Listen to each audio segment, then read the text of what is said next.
क्या Bharat state of हार्मोज में अपनी नौसेना को तैनात कर रहा है? और ये कदम भारत के द्वारा तब उठाया जा रहा है तब जबकि ईरान ने स्टेट ऑफ हार्मूज से भारत की 2 शिप शिवालिक और नंदा देवी भारत पहुंच चुके हैं। अमेरिका पूरी दुनिया से क्यों कह रहा है कि आप स्टेट ऑफ हार्मूज में अपनी सेना तैनात करो, जब ट्रंप कह रहे हैं कि उन्होंने जंग जीत ली? भारत के कई बड़े शहरों दिल्ली, मुंबई, बेंगलोर, लखनऊ में एलपीजी सिलेंडरों की लंबी कतारें लगी हुई है। घरेलू सिलेंडर में देरी से लोग पैनिक बाइंग कर रहे हैं, एक्स्ट्रा बुकिंग कर रहे हैं, जिससे डिस्ट्रीब्यूशन चेन पर दबाव बढ़ रहा है। कमर्शियल सिलेंडर, होटल, रेस्टोरेंट के लिए एलपीजी सिलेंडर की कमी ज़्यादा गंभीर है। कई जगहों पर रेस्टोरेंट बंद हो रहे हैं या ट्रेडिशनल तरीके लकड़ी, कोयला का इस्तेमाल कर रहे हैं। मुंबई में आहार एसोसिएशन के मुताबिक 20% होटल रेस्टोरेंट पहले ही बंद हो चुके हैं। बेंगलोर में होटल एसोसिएशन ने 10 मार्च से ही क्लोजर की चेतावनी दी। इन्फोसिस और टीसीएस जैसी कंपनियां घर से टिफिन लाने को कह रही है। सरकार का कहना है हाउस होल्ड डोमेस्टिक एलपीजी में कोई असली शॉर्टेज नहीं है, स्टॉक पर्याप्त है, लेकिन पैनिक और होर्डिंग मतलब कि अनावश्यक सिलेंडर स्टोर करने से आर्टिफिशियल शॉर्टेज बन रहा है। प्रोडक्शन बढ़ाई गई है 30% तक और सभी राज्यों में रेट्स चल रही है। एनफोर्समेंट एक्शन के बारे में अब तक पिछले कुछ दिनों में लगभग 12,000 रेड हुई हैं, लगभग 15,000 सिलेंडर्स सीज हुए हैं। I will just share some examples with you. Like Delhi में कल लगभग 600 सिलेंडर सीज किए गए हैं।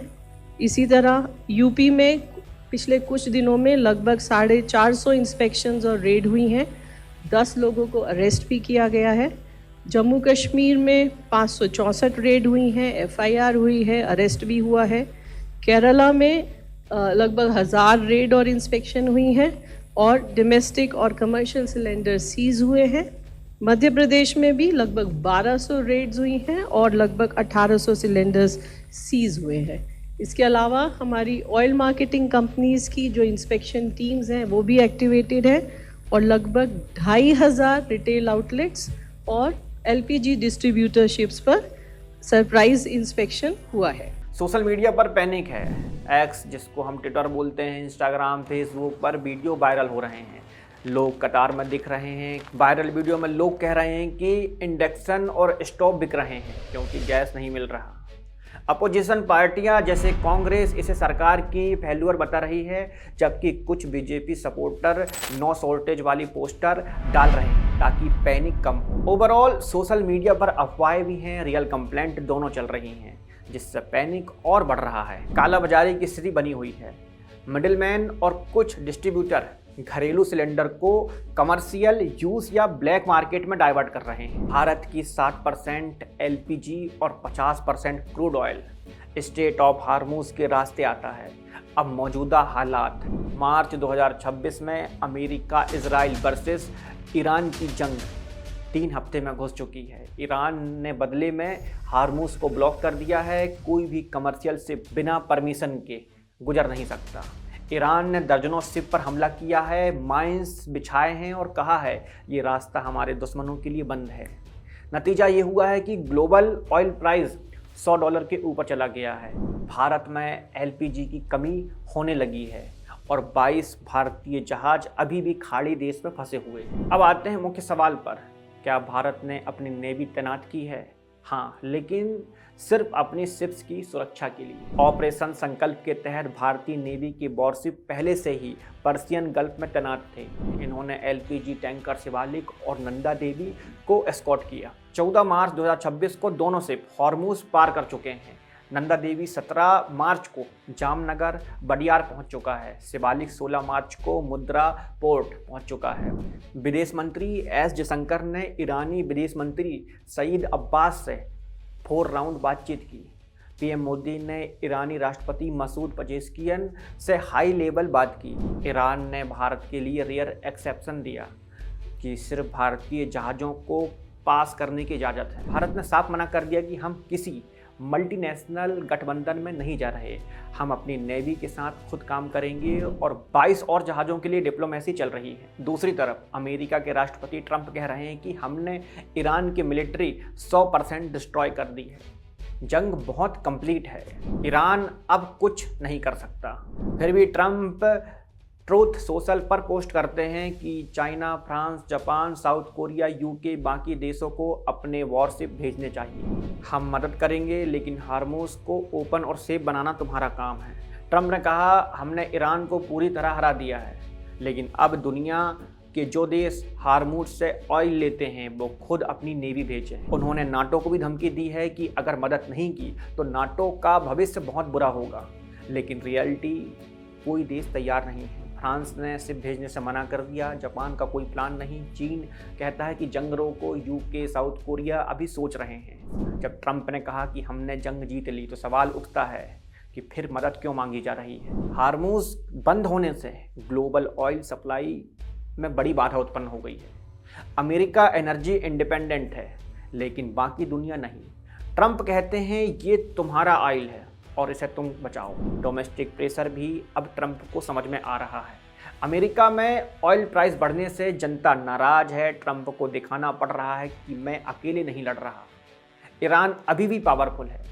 ट्रंप भले कहें कि 100% डिस्ट्रॉय, लेकिन ईरान अभी भी ड्रोन, मिसाइल और माइंस से सिप मार रहा है। स्ट्रेट ऑफ हॉर्मुज पूरी तरह ओपन नहीं हुआ है। भारत की पॉलिसी साफ है, ना तो यूएस से गठबंधन है और ना किसी के साथ। अपनी नेवी ऑपरेशन संकल्प से अपनी सिप बचाएगी। ये दिखाता है कि जब ट्रंप जंग जीत ली बोल रहे हैं और दुनिया से मदद मांग रहे हैं, इससे आज दुनिया का माहौल कुछ ऐसा हो गया है कि हर रात सोने के बाद अगले दिन एक नया तनाव सुनने को मिलता है और धीरे धीरे ये हमारी आदत का हिस्सा बन रहा है। कई लोग मानने लगे हैं कि इसके पीछे सबसे बड़ा कारण यूनाइटेड स्टेट ऑफ अमेरिका का है। उनकी ग्लोबल पॉलिसीज, खासकर जब डोनाल्ड ट्रंप जैसे नेता के बयान लगातार हेडलाइन में रहते हैं तो ऐसा लगता है कि दुनिया की दिशा कहीं ना कहीं अमेरिका के फैसलों से प्रभावित हो रही है। एशिया में तनाव तेजी से बढ़ रहा है और चाइना, ताइवान के बीच लड़ाकू विमानों की एक्टिविटी बढ़ने की खबर सामने आती रहती है, जिससे एक बड़े कॉन्फ्लिक्ट का डर बना रहता है। वहीं मिडिल ईस्ट की स्थिति भी शांत नहीं है। इजराइल और लेबनान के बीच संघर्ष चल रहा है। इजराइल ने लेबनान के 800 लोगों को मार दिया, जिससे ये साफ होता है कि इस क्षेत्र में तनाव लगातार गहरा रहा है। इसी तरह पाकिस्तान और अफगानिस्तान के बीच भी हालात खराब होते दिखाई देते हैं। पाकिस्तान ने अफगानिस्तान के अस्पताल में बमबारी करके 400 लोगों को मार दिया और आम लोगों को इसकी भारी कीमत चुकानी पड़ती है। इन सभी घटनाओं को एक साथ देखें तो ऐसा लगता है कि दुनिया कई हिस्सों में एक साथ अस्थिरता की ओर बढ़ रही है। लेकिन सवाल ये उठता है कि क्या वाकई में इसके लिए अमेरिका जिम्मेदार है? अभी की राजनीति को देखकर तो यही लगता है कि दुनिया को अशांति की तरफ लेकर जाने वाला अमेरिका ही है।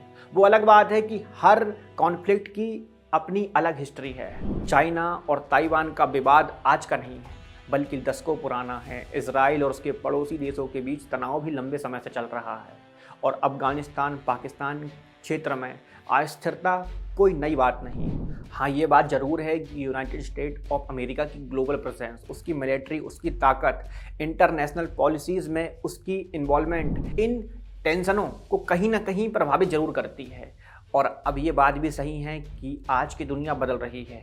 अब सिर्फ एक सुपर पावर नहीं, बल्कि चाइना, रसिया जैसी ताकतें भी तेज़ी से उभर रही है। जब कई बड़ी शक्तियां एक साथ इन्फ्लुएंस के लिए कम्पीट करती हैं तो टकराव और तनाव बढ़ना लगभग तय होता है। इसलिए आज जो हम देख रहे हैं वो सिर्फ किसी एक देश की वजह से नहीं, बल्कि एक बड़े ग्लोबल पावर शिफ्ट का हिस्सा है। तो असली सवाल ये नहीं कि अमेरिका दुनिया को अस्थिर कर रहा है या नहीं, बल्कि ये कि क्या हम ऐसे दौर में प्रवेश कर चुके हैं जहां हर बड़ी ताकत अपनी जगह बनाने के लिए संघर्ष कर रही है। और अगर ऐसा है तो आने वाले समय में ये टेंशन और भी बढ़ने वाली है। तो आपको क्या लगता है कि दुनिया में तनाव बढ़ने के पीछे सबसे बड़ा कारण अमेरिका है? कमेंट में ज़रूर बताइए। तो दोस्तों, अभी हालात थोड़े तनावपूर्ण ज़रूर है, लेकिन घबराने की ज़रूरत नहीं है। भारत अपने जहाज़ सुरक्षित निकाल चुका है। जिससे सप्लाई धीरे धीरे नॉर्मलाइज हो रही है। सरकार के अनुसार एलपीजी की कुल कमी नहीं है, समस्या पैनिक और बाइंग और ब्लैक मार्केटिंग से बढ़ रही है। इसलिए आम लोगों को क्या करना चाहिए? ज़रूरत से ज़्यादा सिलेंडर बुक ना करें, अफवाहों और वायरल वीडियो पर भरोसा ना करें। अगर कहीं गड़बड़ी दिखे तो कंप्लेंट करें, थोड़े समय के लिए पेशेंस रखें। अगर वीडियो पसंद आया हो तो हमारे यूट्यूब चैनल को सब्सक्राइब करिए, वीडियो को लाइक करिए। मिलते हैं फिर अगले वीडियो में, कुछ नया सीखेंगे, बेहतर बनेंगे। धन्यवाद। जय हिंद, जय भारत।